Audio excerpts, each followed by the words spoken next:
வணக்கம். இலங்கை செய்திகளுடன் நான் நிரோஷன். விரிவான செய்திகளுக்கு முன் தலைப்புச் செய்திகள்.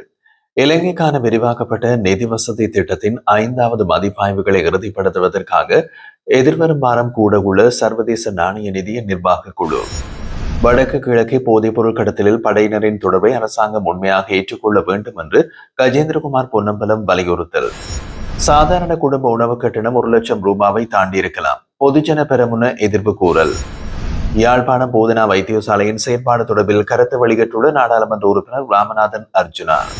தொடர்வது விரிவான செய்திகள். இலங்கைக்கான விரிவாக்கப்பட்ட நிதி வசதி திட்டத்தின் 5வது மதிப்பாய்வை இறுதிப்படுத்துவதற்காக சர்வதேச நாணய நிதியம் தனது நிர்வாக குழுவை வரும் வாரங்களில் கூட்டும் என்று எதிர்பார்க்கப்படுகின்றது.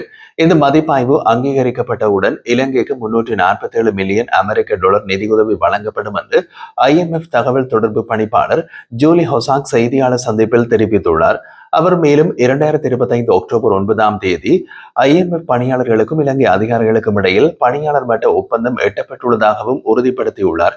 நிர்வாக சபையின் அங்கீகாரம் கிடைத்ததும் அடுத்த கட்ட நிதி தொகை வழங்கப்படும் என்றும் அதற்கான கூட்டம் வரும் வாரங்களில் நடைபெறும் என்றும் அவர் தெரிவித்தார். இலங்கையில் சமீபத்தில் அறிவிக்கப்பட்ட பாதிட்டில் 2026ஆம் ஆண்டுக்காக 7% பொருளாதார வளர்ச்சி இலக்கு நிர்ணயிக்கப்பட்டுள்ளது. இந்த இலக்கம் IMF திட்டத்தின் அளவுருக்களுடன் ஒத்துப்போகிறதா என்பதை மதிப்பிடும் பணியில் தாங்கள் உள்ளதாகவும் அவர் குறிப்பிட்டுள்ளார். வடக்கு மற்றும் கிழக்கு மாகாணங்களில் புற்றுநோய் போல் பரவி வரும் போதைப்பொருள் கடத்தலில் படையினரின் தொடர்பையும் அரசாங்கம் உண்மையாக ஏற்றுக்கொள்ள வேண்டும் என்று நாடாளுமன்ற உறுப்பினர் கஜேந்திரகுமார் பொன்னம்பலம் வலியுறுத்தியுள்ளார். நாடாளுமன்றத்தில் உரையாற்றிய அவர் போதைப்பொருள் கடத்தலில் படையினரும் காவல்துறையினரும் தொடர்புடையவர்கள் என்று தாம் முன்வைத்த கருத்தை பாதுகாப்பு பிரதியமைச்சர் மறுத்திருந்தாலும் யாழ் மாவட்ட அமைச்சர் சந்திரசேகர் அதனை ஏற்றுக்கொண்டதாக தெரிவித்துள்ளார். கட்டமைப்பு மாற்றங்களை விரும்பும் அரசாங்கம் நிலவும் யதார்த்தத்தை கவனத்தில் கொண்டு அதற்கான பொருத்தமான நடவடிக்கைகளை மேற்கொள்ள வேண்டும் என்றும் அவர் கேட்டுக்கொண்டார். மேலும் ஆதாரங்களை வேண்டி தங்களை அவமதிக்க முயல வேண்டாம் என்றும் எச்சரித்துள்ளார். வடக்கு மாகாணத்தில் மக்கள் தொகையோடு ஒப்பிடும்போது படையினரின் தொகை மிக அதிகமாக உள்ள நிலையில் அவர்களுக்கு தெரியாமல் போதைப்பொருள் கடத்தல் நடைபெறுவது சாத்தியமற்றது. தெற்கு பகுதிகளில் போதைப்பொருள் கட்டுப்படுத்துவதில் ஏற்பட்ட பிழைகளை இன்று பாரதூரமான விளைவுகளுக்கு காரணமாகியுள்ளது என்றும் புற்றுநோயாக மாறியுள்ள போதைப்பொருள் பிரச்சனையை வெள்ளையடிக்கும் முயற்சிகளை தவிர்க்க வேண்டும் என்றும் கஜேந்திரகுமார் பொன்னம்பலம் வலியுறுத்தியுள்ளார். And they still have that same mindset, then issues such as drugs, the war against drugs will be an utter failure. Now, when I made those comments, the Honorable Fisheries Minister stood up and agreed with me. He will agree because he has been living in Jaffna for the last 15-16 years, representing the JVP. He cannot say that that is a lie. What I said was a lie, he can't go to Jaffna. You understand? So naturally, the Honorable Minister in a responsible way agreed. But to my surprise, the Deputy Defence Minister who's here, that's why I'm starting my comments today because he's here, stood up and he denied it when his speech came soon after. He denied it, saying that the military is very pure and that Gajendra Kumar Ponnambalam must produce the evidence. I can tell you this, Honorable Presiding Member, with utmost responsibility. When people affected go to the police station to make complaints against the military, the police refused to accept those statements.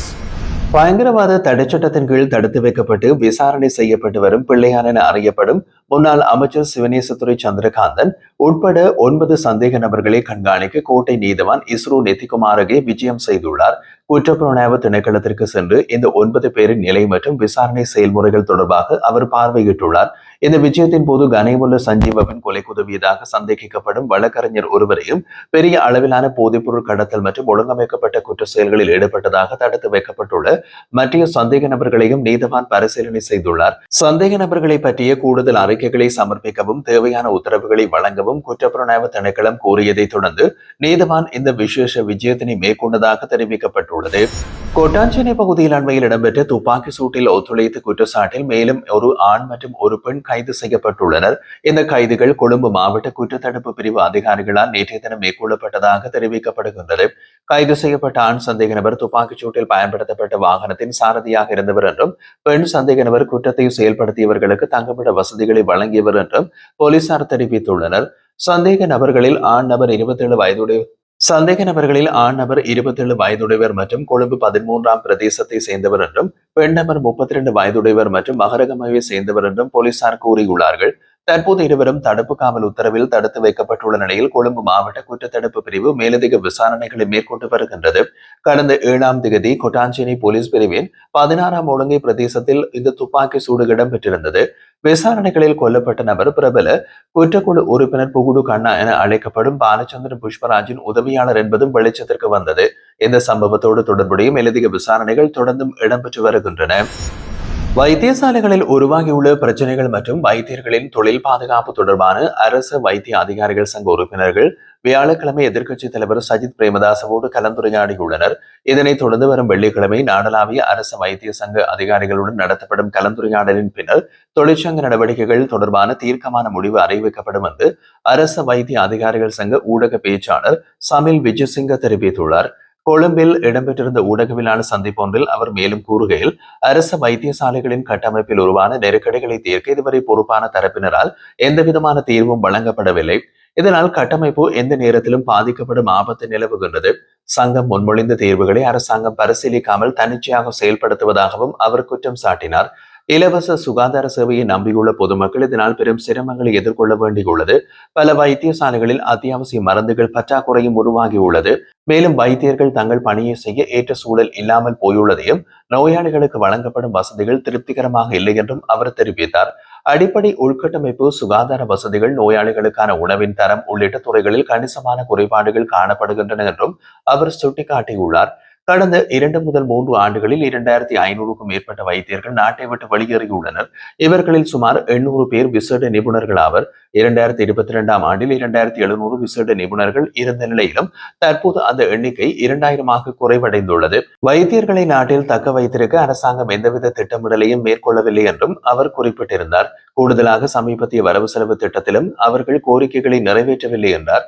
இந்த சூழ்நிலையில் வரும் 17ஆம் தேதி திங்கட்கிழமை முதல் சில கடமைகளில் இருந்து விலகி தொழிற்சங்க நடவடிக்கையில் ஈடுபட தீர்மானித்துள்ளதாக குறிப்பிடுகின்றார். தொழிற்சங்க நடவடிக்கைகள் தொடர்பான இறுதி முடிவு வெள்ளிக்கிழமை 14ஆம் தேதி இன்று நடைபெறும் கலந்துரையாடலின் பின்னர் எடுக்கப்படும் என்றும் கூறினார். 3 ஆண்டுகளுக்கு முன்பு 4 பேர் கொண்ட குடும்பத்திற்கு மாதம் 65,500 ரூபாய் உணவுக்காக தேவைப்படும் என்று மதிப்பிடப்பட்டிருந்தது. தற்போது இந்த தொகை 1 லட்சம் ரூபாவை தாண்டி இருக்கலாம் என்று பொதுஜன பெரமுனவின் நாடாளுமன்ற உறுப்பினர் DV சாணக்க பாராளுமன்றத்தில் தெரிவித்துள்ளார். அரசாங்கம் புதிய வரிகள் இல்லை என்று கூறினாலும் வரவு செலவு திட்டத்தில் 150 பில்லியன் ரூபாய் வட் வரி வசூலுக்காக இலக்காக குறிப்பிடப்பட்டுள்ளதாகவும் வட் 18%இலிருந்து 20% உயர்த்தப்படுவதாகவும் அவர் சுட்டிக்காட்டினார். கடைசி ஆய்வின்படி ஒருவருக்கு மாதம் 16,413 ரூபாய் உணவுக்காக தேவைப்படுகிறது. எனவே 4 பேர் கொண்ட குடும்பத்திற்கு 65,500 ரூபாய் வேண்டியுள்ளது. தற்போதைய விலைவாசி சூழலை பார்க்கும் போது இது 1 லட்சம் ரூபாவை கடந்திருக்கலாம். விவசாயிகளின் பிரச்சனைகளை தீர்க்க 21ஆம் தேதிக்கு முன்னர் அரசு நடவடிக்கை எடுக்க வேண்டும். இல்லையென்றால் அவர்கள் நுகைகுடையில் போராட்டம் நடத்துவார்கள் என்றும் அவர் எச்சரித்தார். தொல்பொருள் ஆணைக்குழுவில் நியமிக்கப்பட உள்ள தமிழ் பேசும் உறுப்பினர்கள் வெறும் பேரளவிலானவர்களாக அல்லாமல் சிறுபான்மை மக்களை பாதிக்கும் நடவடிக்கைகளை முன்னெடுக்கும் போது தங்கள் நியாயமான நிலைப்பாட்டை வலியுறுத்தும் உண்மையான பிரதிநிதிகளாக இருக்க வேண்டும் என்று மட்டக்களப்பு மாவட்ட தமிழரசு கட்சியின் நாடாளுமன்ற உறுப்பினர் ஞானமுத்து ஸ்ரீநேசன் தெரிவித்தார்.